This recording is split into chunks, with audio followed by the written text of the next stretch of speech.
क्या photo electric effect के बारे में जब हमें पता चला तो दो साइंटिस्ट रहे, एक था हालवॉच, दूसरा था लेनार्ड। इन दोनों ने मिलकर इसके बारे में डिटेल स्टडी करी।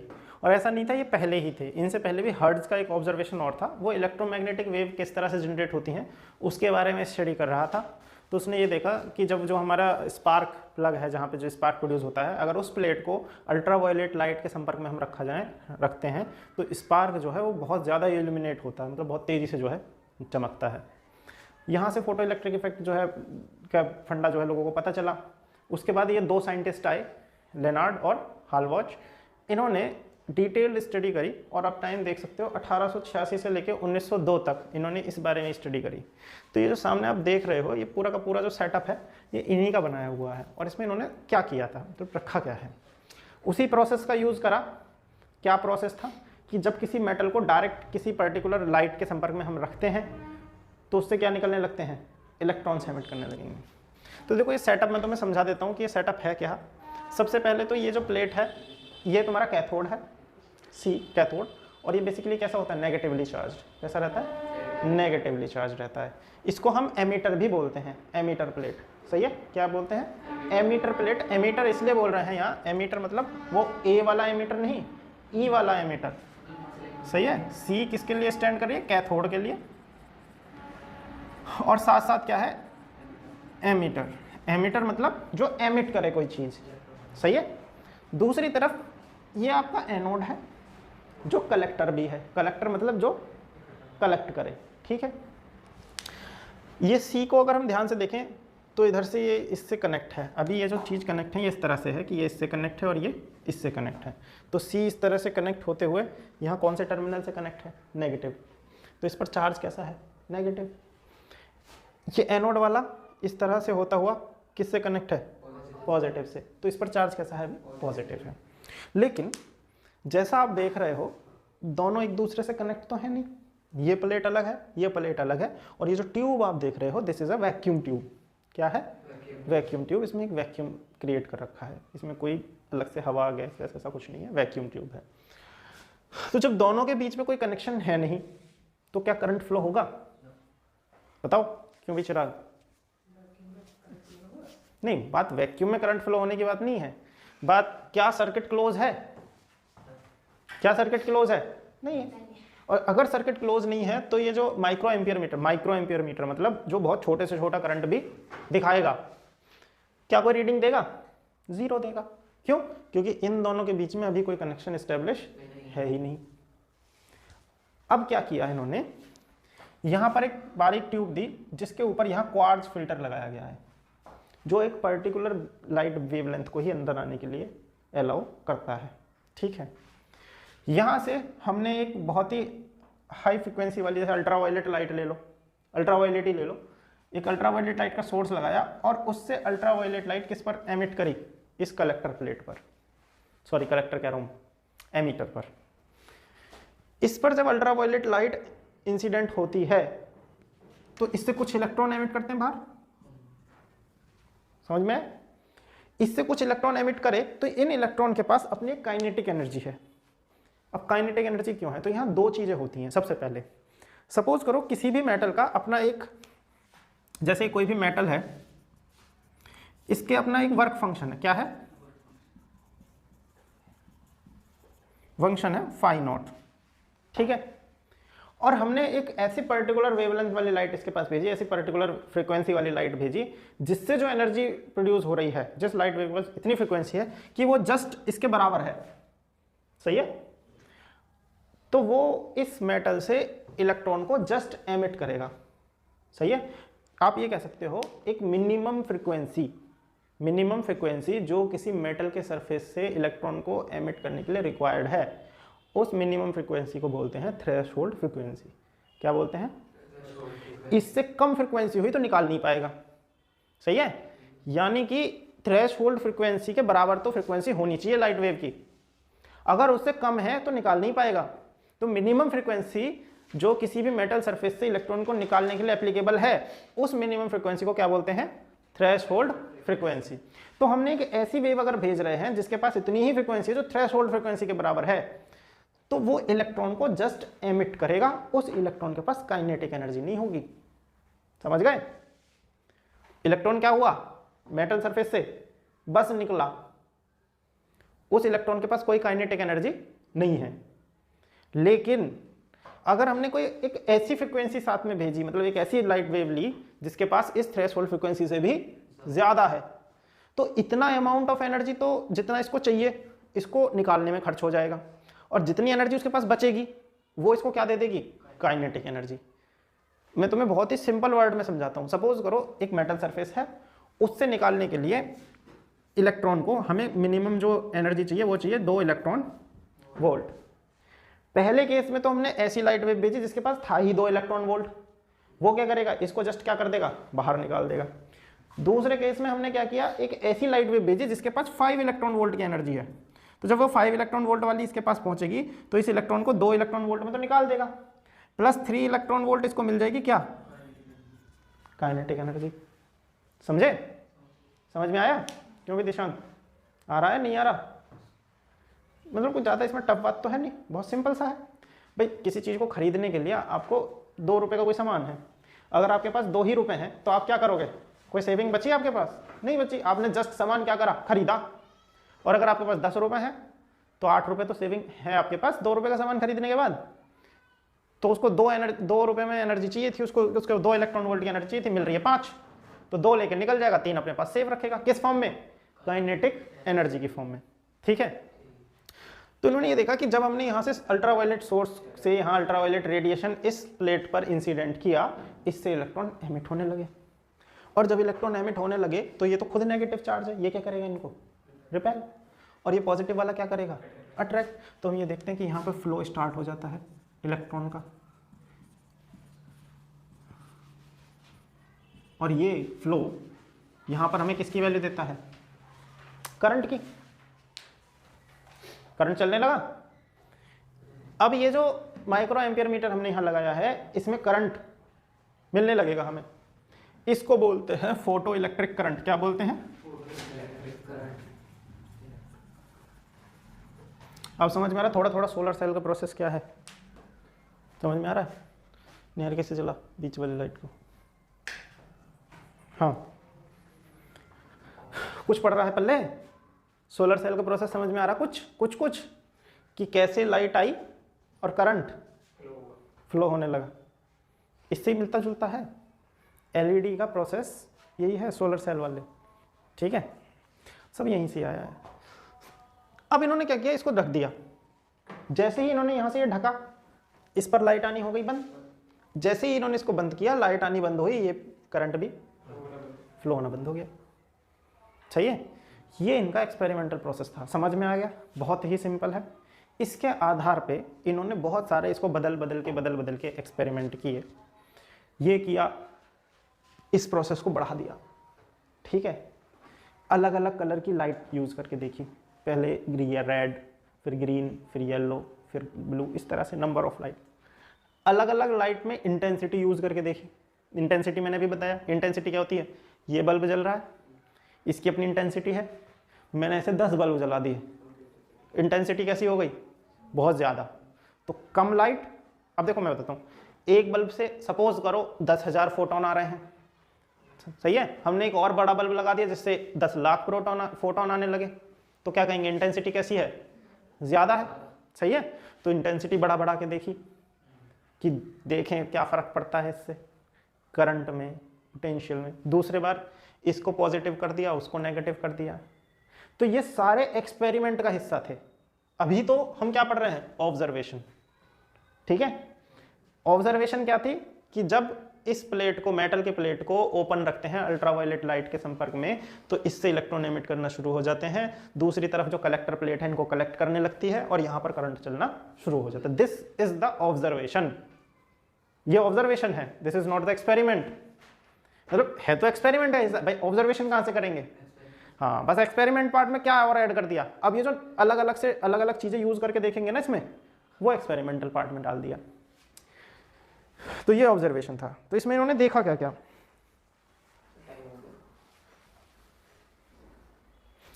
थ्रेशोल्ड फ्रीक्वेंसी मैं आप लोगों को बता ही चुका हूं। क्या है थ्रेशोल्ड फ्रीक्वेंसी, क्या होती है निहारिका?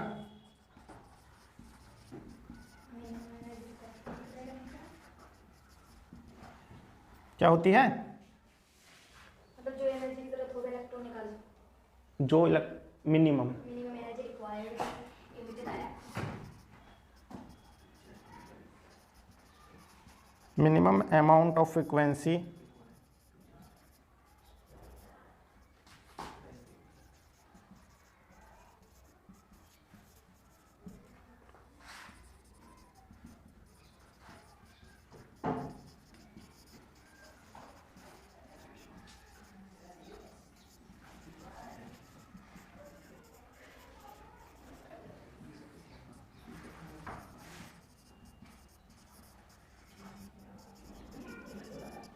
क्या बोलेंगे इसे? Threshold frequency.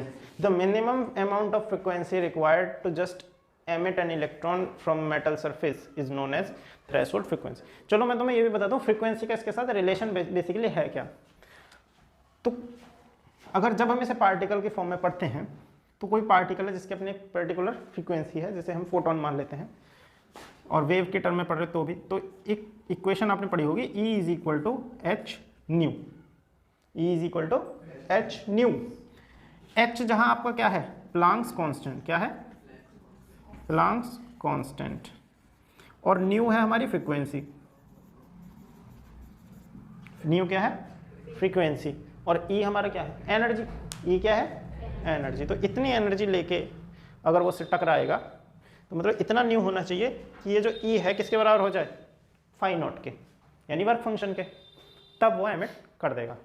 सही है। और जब ये फाई नॉट के बराबर होगा, जब ये थ्रेशोल्ड फ्रीक्वेंसी पर होता है, तो हम इसे पढ़ते हैं phi not is equal to h nu not. और ये जो न्यू नॉट है यही है हमारी थ्रेशोल्ड फ्रीक्वेंसी।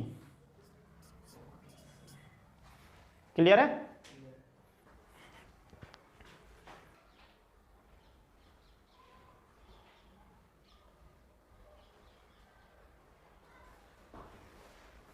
एक और इसमें प्रॉब्लम इन्होंने देखी अपने ही एक्सपेरिमेंट के दौरान, और वो प्रॉब्लम ये थी कि जब कुछ इलेक्ट्रॉन यहाँ से एमिट हुए, सही है, जैसे यहाँ से नंबर ऑफ इलेक्ट्रॉन एमिट हुए, लेकिन उनके पास इतनी एनर्जी नहीं हुई, ना ही इसके पास इतना फोर्स था कि इनको अपनी तरफ खींच ले, तो वो यहाँ बीच में ही स्टक हो गए। वो इलेक्ट्रॉन क्या हुए? बीच में ही स्टक हो गए। अब जैसे सपोज करो नंबर ऑफ इलेक्ट्रॉन यहीं स्टक होते चले जाएंगे, तो इस पॉइंट का पोटेंशियल क्या होगा? ग्रो कर जाएगा, बढ़ जाएगा। इसको हम बोलते, इससे एक चार्ज क्रिएट होगा, इसे हम बोलते हैं स्पेस चार्ज। क्या बोलते हैं? Space charge. कि यहाँ से इलेक्ट्रॉन एमिट तो हो रहे हैं पर यहाँ तक पहुँच नहीं पा रहे कलेक्टर के पास, बीच में ही रुक गए। इसको क्या बोलते हैं? Space charge. और जितना ज़्यादा स्पेस चार्ज होगा वो उतना ही पोटेंशियल इसका भी बढ़ा देगा, और इन दोनों के बीच का जो पोटेंशियल है वो कैसा हो जाएगा? जीरो। समझ में? तो जो करंट है वो बहुत ही ज़्यादा कम हो जाएगा। एक प्रॉब्लम इन्होंने ये देखी। इसके बाद इन्होंने क्या किया? इंटेंसिटी बढ़ाई। सही है। अब इंटेंसिटी बढ़ाने पर क्या हुआ भाई? मैंने भी थोड़ी देर पहले बताया कि एक लाइट सोर्स है जिसकी इंटेंसिटी कम है, वहां से फोटोन आ रहे हैं 10,000। एक दूसरा लाइट सोर्स है जिसकी इंटेंसिटी क्या है? ज्यादा है, वहां से 10 लाख आ रहे हैं। अब 10 लाख फोटोन आके इससे टकरा रहे हैं तो ऑब्वियसली ज्यादा इलेक्ट्रॉन को एमिट करेंगे, और जब ज्यादा इलेक्ट्रॉन को एमिट करेंगे तो यहाँ पर करंट की वैल्यू भी क्या आएगी? ज्यादा आएगी। तो उस पर्टिकुलर लाइट बीम की इंटेंसिटी बढ़ाने पर इन्होंने क्या देखा कि करंट की वैल्यू भी बढ़ रही थी। सही है। और अभी इस पूरे प्रोसेस के दौरान ये हमारा नेगेटिव है और ये हमारा पॉजिटिव है।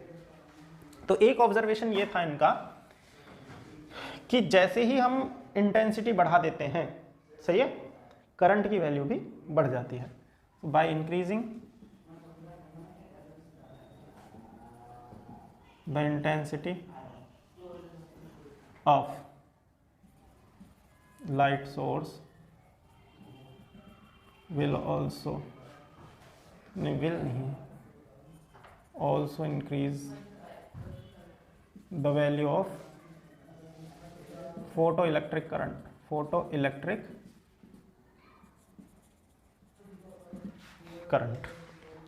ठीक है।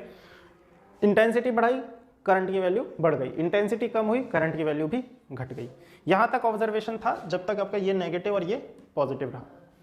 अब इन्होंने इसको रिवर्स कर दिया।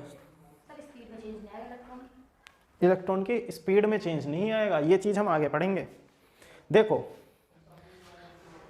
सपोज करो एक फोटोन है, और वो एक ही लाइट बीम का है, एक ही लाइट बीम मतलब एक ही कलर की लाइट है, सही है, तो उसके पास फ्रीक्वेंसी भी कैसी होगी, सेम होगी, क्योंकि अलग अलग कलर की वेवलेंथ कैसी होती है, अलग अलग होती है, उसी हिसाब से फ्रीक्वेंसी भी कैसी होती है उनकी, सेम होगी, ठीक है। अब एक पर्टिकुलर कलर है तो फ्रीक्वेंसी कैसी रही, सेम रही, उसकी वजह से एनर्जी कितनी आई, एच न्यू। अब वो अगर जितनी है, सपोज करो 5 है तो 5 ही रहेगी ना, ठीक है। यहाँ एक बात आगे आइंस्टाइन का भी हम पढ़ेंगे, उसमें भी हमें पढ़ने के लिए मिली कि एक फोटोन जो है एक ही इलेक्ट्रॉन को एनर्जी दे सकता है, 2-4 मिलके एक को नहीं दे सकते। ऐसा नहीं है 5 इसके पास है 5 इसके पास है, दोनों मिले एक से टकराए 10 हो गया, ऐसा नहीं होगा। एक फोटोन अगर 5 इलेक्ट्रॉन वोल्ट की एनर्जी कैरी कर रहा है तो एक ही इलेक्ट्रॉन में ट्रांसफर होगी वो एनर्जी, कभी भी 2 फोटोन मिलके एक को नहीं दे सकते कि ये भी चाहे कितने भी हों। और यही रीज़न था कि अगर किसी लाइट बीम से इलेक्ट्रॉन एमिट नहीं हो रहे थे तो कितनी भी इंटेंसिटी बढ़ा लो एमिट ही नहीं होंगे, तो सर वो इलेक्ट्रॉन किसी को नहीं दे सकते। समझ में आया भाई, यही तो समस्या थी भाई, सबसे पहली प्रॉब्लम ही शुरू यहाँ से हुई कि सपोज करो येलो कलर की लाइट से एमिशन नहीं हो रहा, तुमने सोचा बीम को और इंटेंस करें, आग लगा दी, इलेक्ट्रॉन एमिट नहीं होगा। क्यों? क्योंकि एक फोटोन एक ही इलेक्ट्रॉन को एनर्जी ट्रांसफर करेगा, नहीं करेगा बाकी दूसरे को। वरना ऐसे तो तुमने इंटेंसिटी बढ़ाई 10-12 मिलकर एक को करेंगे, इससे तो बड़े हर किसी लाइट से एमिशन हो जाएगा, चाहे कोई भी कलर हो। फिर समस्या ही क्या थी, फिर तुम्हारा चल रहा था वही वाला सिस्टम। भाई वेव थ्योरी इसको बताने में फेल क्यों हो गई, सारी प्रॉब्लम ही तो यहीं से शुरू हुई कि जो लाइट की वेव है उसकी एनर्जी कितनी ज़्यादा होगी वो किस बात पर निर्भर करेगी, इंटेंसिटी पर। और इंटेंसिटी यहाँ पर कोई असर दिखा नहीं रही अपना, कितनी भी इंटेंस बीम डाल लो नहीं निकलेगा इलेक्ट्रॉन। और जिस पर्टिकुलर कलर से निकल रहा है उसकी तुम बिल्कुल हल्की सी भी डाल लो तो भी निकल जाएगा। समझ गए? हमारे पास 7 कलर हैं, देखो रेड मतलब 7 तो विजिबल स्पेक्ट्रम में है, ऐसा नहीं हम 7 ही मारते हैं, अल्ट्रावायलेट मार रहे हैं, अल्ट्रावायलेट की फ्रीक्वेंसी ज़्यादा रहती है, ठीक है। तो देखो ये है, उसके बाद दूसरा है इसकी इससे कम है, ये यहाँ पे गलत है, ये वाली है। तीसरा है इसकी इससे भी कम है ना, ऐसा हमारा नंबर ऑफ। तो मान को चलो ये एनर्जी सबसे हाईएस्ट रख रही है और ये एनर्जी सबसे लोएस्ट रख रहा है और इसकी मीडियम है, ठीक है, एनर्जी हाईएस्ट लोएस्ट और मीडियम। कोई फर्क नहीं पड़ता अगर किसी मेटल सरफेस से हमने इस लाइट बीम बिल्कुल लोएस्ट बीम को मारा और इसने इलेक्ट्रॉन एमिट कर दिया तो ये दोनों तो कर ही देंगे, ठीक है।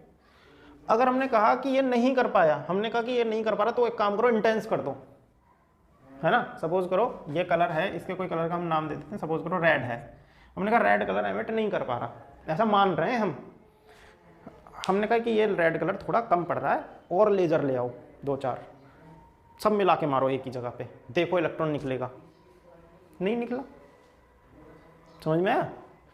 लेकिन जैसे ही हम यहाँ येलो वाले पे आए, इसके पास इससे ज़्यादा एनर्जी है, इसको इस पर एमिट किया, इस येलो की हल्की फुल्की बीम भी इलेक्ट्रॉन को क्या कर देती है, एमिट कर देती है। समझ में आया? ये सारा गड़बड़ था, यहीं से ही प्रिंसिपल बदल गए और वेव नेचर जो है वो इसको एक्सप्लेन नहीं कर पाया, क्योंकि वेव जो है, वेव की जो एनर्जी प्रोसेसिंग है वो किस पर निर्भर करती है, इंटेंसिटी पर निर्भर करती है। यानी कोई भी पर्टिकुलर वेव जितनी ज़्यादा इंटेंस होगी एनर्जी भी उतनी ज़्यादा कैरी करेगी। लेकिन यहाँ एनर्जी का कोई सेंस नहीं बन पा रहा था इसके साथ, क्योंकि ये तो सीधा सीधा फ्रिक्वेंसी पर निर्भर कर रहा है। समझ में आया?